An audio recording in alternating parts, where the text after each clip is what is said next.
Chapter 14. Human filth of the backward plains. A deep rasping voice boomed. I bring you welcome news from the east. The crowd turned as one to see the figure of a draconian standing before them. They were on the outskirts of the village, their voice raised so that they could be heard.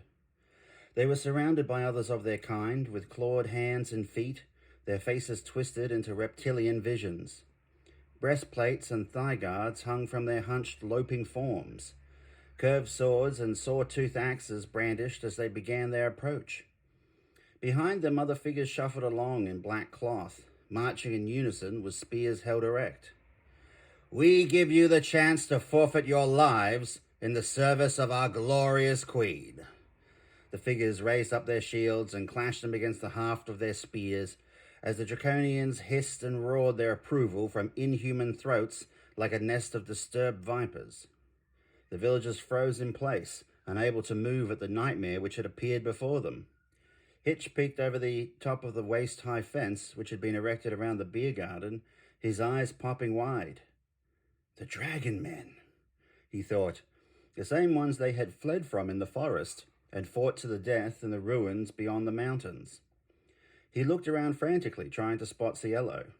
Rolling off his bench, he crawled under it, making his way to the back of the tent. An older villager, standing nearest the draconian, stuttered, Whose queen do you serve? The draconian stepped forward with his comrades, closing on the human. Tarkises! The back of his clenched fist slammed into the old man's face, sending them flying back to collapse on the ground like a rag doll. Hitch peeked out the bottom of the tent. Seeing the street empty, he took off running down the laneway between two houses.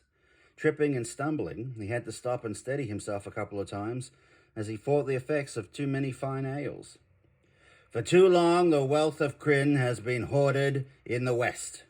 Holding up a claw, he gestured to the mountain range in the distance. While you have struggled to survive on the plains. Their gaze bore into every set of human eyes until they were forced to look away from the terrible demonic countenance before them. Do their armies patrol your highways?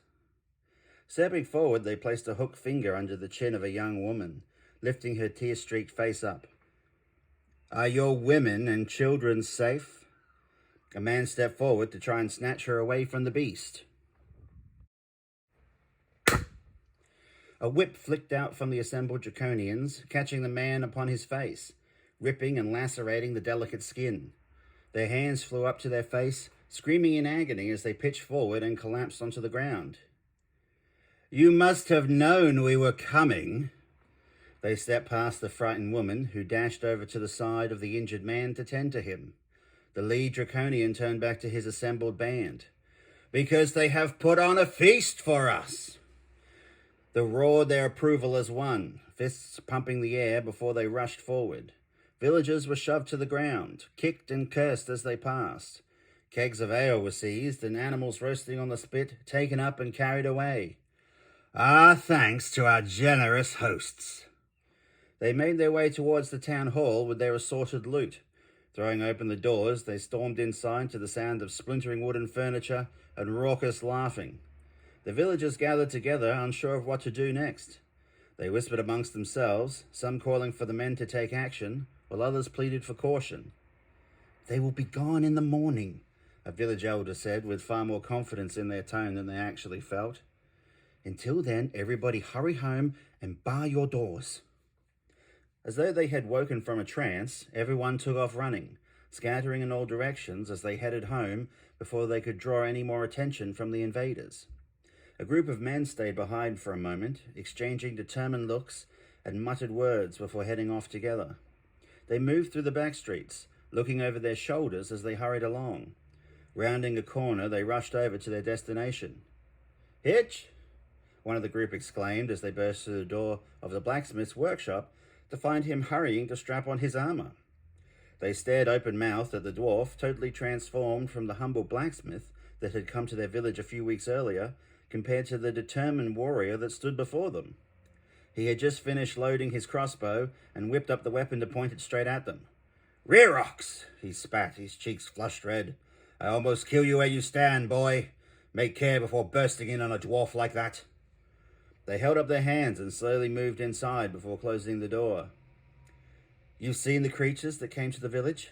One of them tentatively asked. Aye, not for the first time either. The news slapped them in the face, leaving them shocked and surprised. Where? What are they? How do they? What are we? They shot their questions at him like a group of children harassing their parents for treats. Quiet, all of you, he scolded them to silence. Where is my daughter? Has anyone seen where she wandered off to? The assembled group answered him with shrugs of their shoulders before one piped up. But what about the army? Hitch flashed him a look of cold fury, stepping toward the man who just spoke. My daughter! He boomed in their face, causing them to stumble back for a moment. They held their arms up, palms out. I saw her heading through the southern fields with young Turf a while ago, someone in the back of the group called out. Right then, I'm off to fetch that my daughter and woe betide Turf if he is with her. He went to push his way through the group of men before one of them held out a hand to block his path. What about the village, Hitch? We've been invaded. Hitch's blood was boiling now. Every moment delayed was another moment his precious Cielo might fall into the hands of those creatures out there to make cruel sport of her as a show of force to the rest of the village. Reversing the grip on his crossbow, he cracked the man in the knee, driving him to the ground. Grabbing a fistful of hair, he whipped out a dagger and held it up to the man's eyeline. Enough! My daughter is out there with those beasts! My daughter! Shoving the man to the floor, he stepped over the top of him and headed out through the open door of his shop. Looking up and down the street to make sure it was clear, he headed off at a brisk jog for the nearest edge of the village. Once he was clearing away in the surrounding fields, he moved in a wide circle until he was on the southern edge. He had not spent any time exploring their surroundings like Cielo had, and knew precious little about what lay ahead other than his little girl was somewhere out there.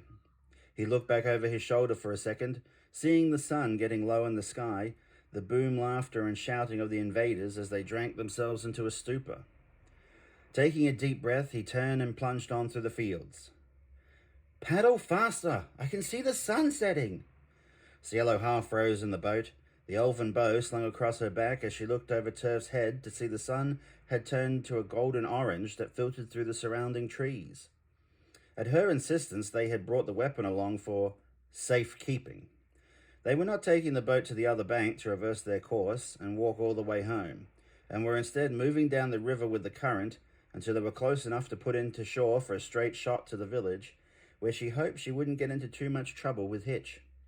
Turf strained at the oars, huffing and puffing, his muscles burning as he tried his best to focus on the task at hand, with Cielo fretting in the background. How much further? Cielo demanded impatiently. Just as fast if you dived in and swam. Turf muttered as he paused for a moment to catch his breath before pulling the oars back with a big heave. He wasn't entirely sure where they should stop, just as long as they were past the forest on the shoreline, they should be okay. He kept rowing until the trees were disappearing behind Cielo before paddling over to the shore. Jumping out into the knee-deep water, he pulled the boat the rest of the way before helping Cielo ashore. She promptly clambered up the bank, leaving Turf behind as she stood up to get her bearings. She could see the wood smoke rising in the distance. Hey, wait! Turf cried as Cielo took off at a brisk run. Leaving the prow of the rowboat stuck in the muddy bank, he started sprinting to catch up, his knees pumping high. Exhausted from the rowing, he was quickly out of breath and falling behind.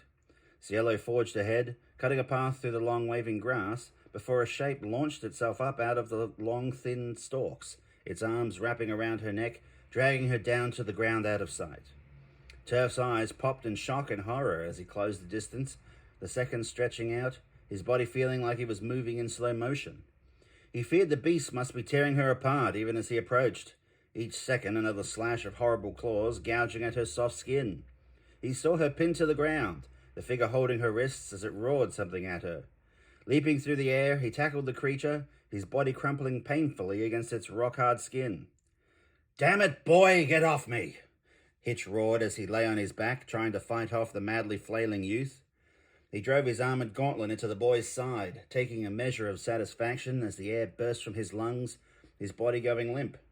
Cielo was quickly on her feet, separating the two of them. Hitch managed to sit upright while Turf lay on the ground, holding his side and moaning.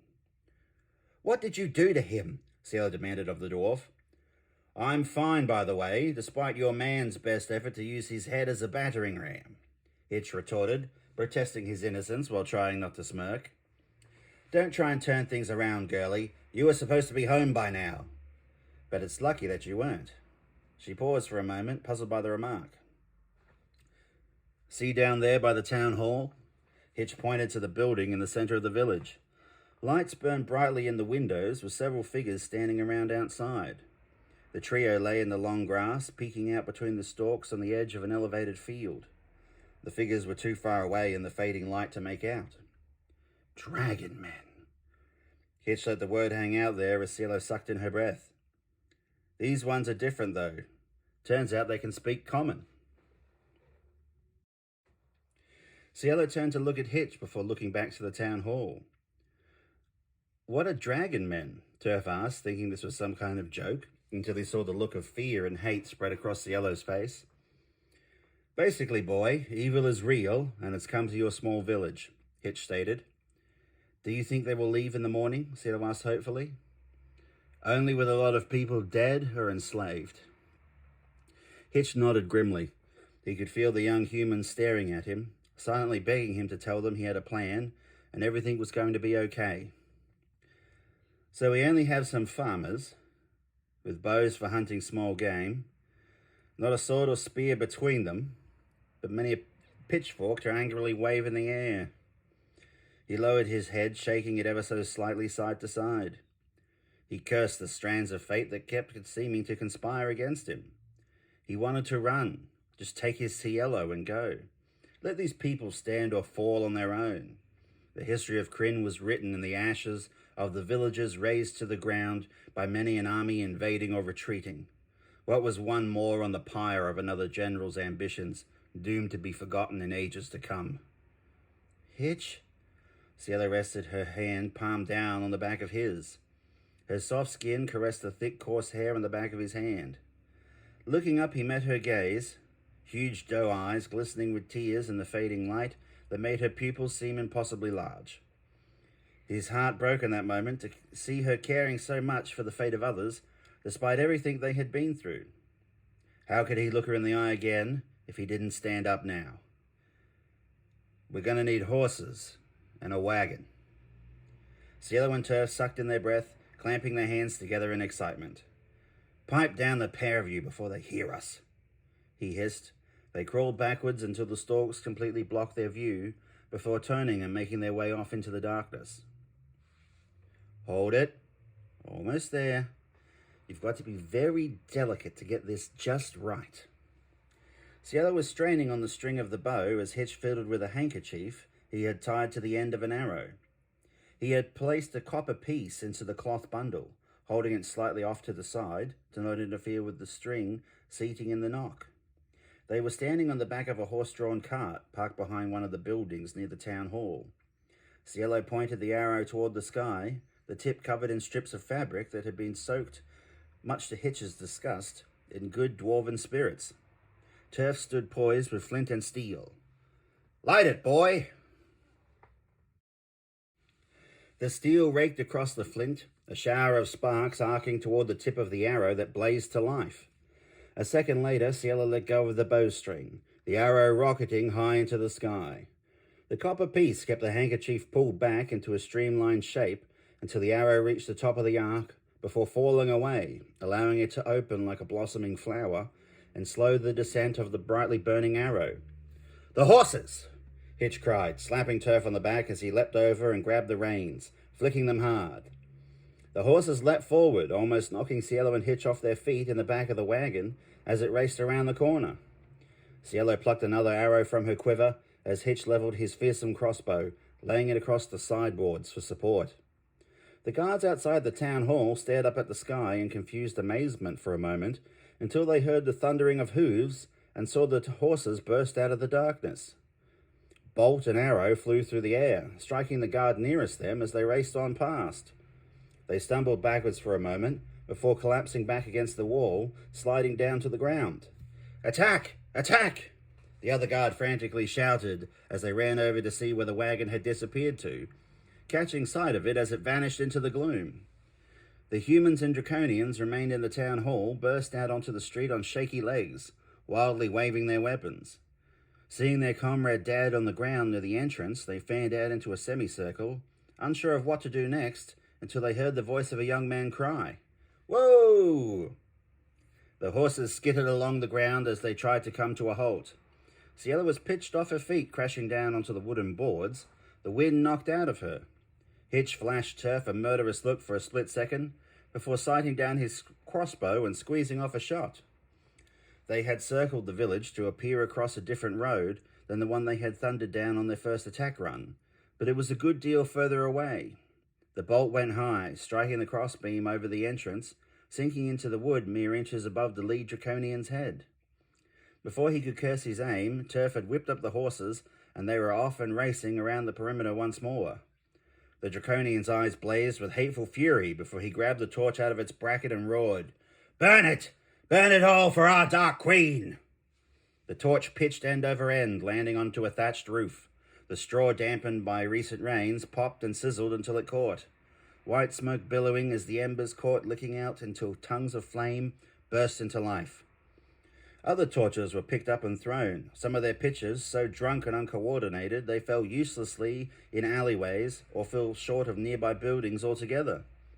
Enough made their mark, though, and soon the area was brightly lit with blazing roofs. An arrow shot out from the darkness, taking a black-clad human in the throat.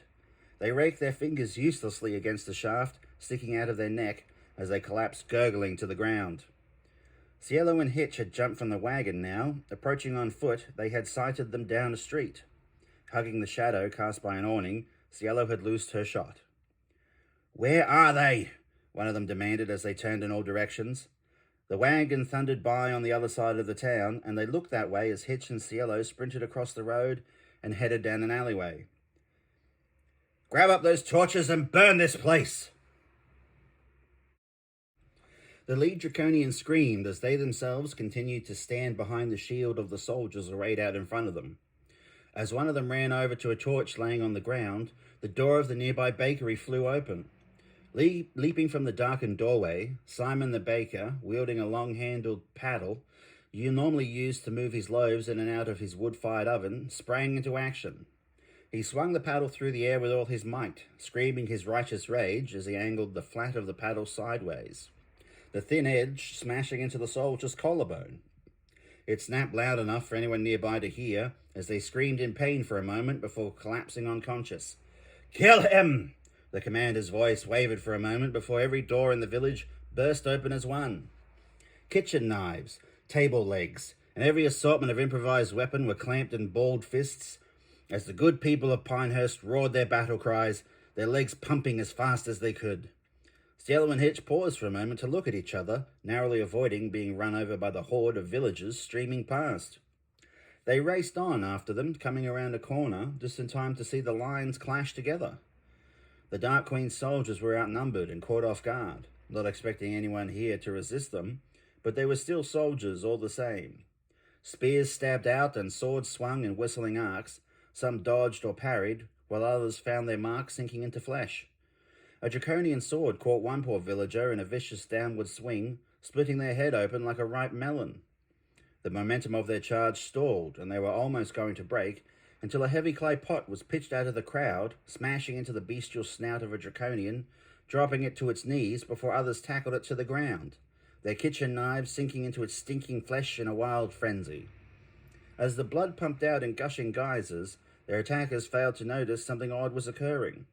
The draconian's body began to rapidly stiffen, its skin color turning light grey as it hardened into stone. A peasant stabbed downwards, the tip of their knife snapping off as they pitched forward, scraping elbows and skinning their forearms on the concrete carcass. The lead draconian backed up toward the entrance, fumbling for its barbed whip. Cielo took aim with her bow, shooting over the heads of the crowd. The arrow shot flat and fast, whipping over their heads to sink deep into the draconian's shoulder. It hissed in agony as it stumbled backwards, its whip still held in its other hand. It managed to make its way through the doorway as clay pots smashed all around it. Its remaining comrades were quickly overwhelmed as they were clubbed and stabbed into submission. "No, wait!" Hitch cried out as the first villager stepped over the threshold of the town hall, a split second before a thunderous crack was heard. They spun back around to the mob, a chunk of their flesh torn from their chest. Blood poured freely from the open wound, soaking their clothes as they collapsed onto their knees.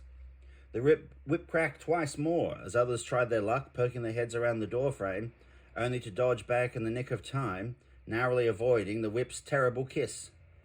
The braided length of the whip was studded with metal spikes. The tip was threaded through an eye hole, punched through flat rectangles of steel. Their edges cut and ground into jagged peaks to better hook into flesh and rip it free in bloody chunks of gore.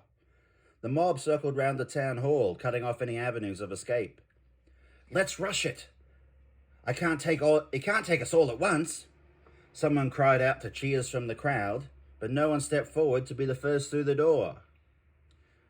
"Wait!" Hitch called out, the crowd stopping in turn and looking at him. He passed his crossbow to turf, unclipping his battle axe as he stepped forward. "Now hear me, foul reptile!" Hitch bellowed. "Your whip might be studded with steel that could flay a man bare." He took another step forward. "But you now face a dwarven blacksmith in armored helm and heavy chainmail." He waved his hand down along his body from top to bottom. The top of the steel helmet was a polished dome. 4 strips of metal for additional protection were riveted in place, meeting at the center where a spike protruded. The visor was flipped up internally on hinges that only allowed a portion of the plate to protrude, like a hand shading the eyes from the sun. Bands of steel wrapped horizontally around the back of his head from ear to ear, each strip slightly longer than the one it was secured to above, to form a flexible second skin. The mail shirt ran down the length of his arms and continued on halfway down his thighs, a split in the middle at the groin allowing for freedom of movement in the legs. A layer of large thick rings were laid over a second, finer mesh. "I'll split you like wood for the cooking fire with this axe." He held the weapon up in his eye line as he pulled the visor of his helmet into place, presenting the grim, engraved visage of a scowling dwarf. Pain clearly racked the Draconian's face, blood oozing from the arrow still embedded in its shoulder. "Fools!" it spat. "You are all dead already!" it roared. "Once we do not return, the armies of the Dark Queen will come here." It was breathing heavily now, struggling to stay on its feet. "Unless..." It let the word hang in the air for a moment as the flames continued to crackle, buildings burning down to their foundations. The beast was trying to gauge Hitch's response behind the cold steel mask. The villagers gathered close behind, turning, staring at each other, unsure of what to do next. "No deal, demon lizard!" Raising his axe high above his head, Hitch charged forward, the villagers half a second behind him, as they rushed through the doorway, hot on his heels.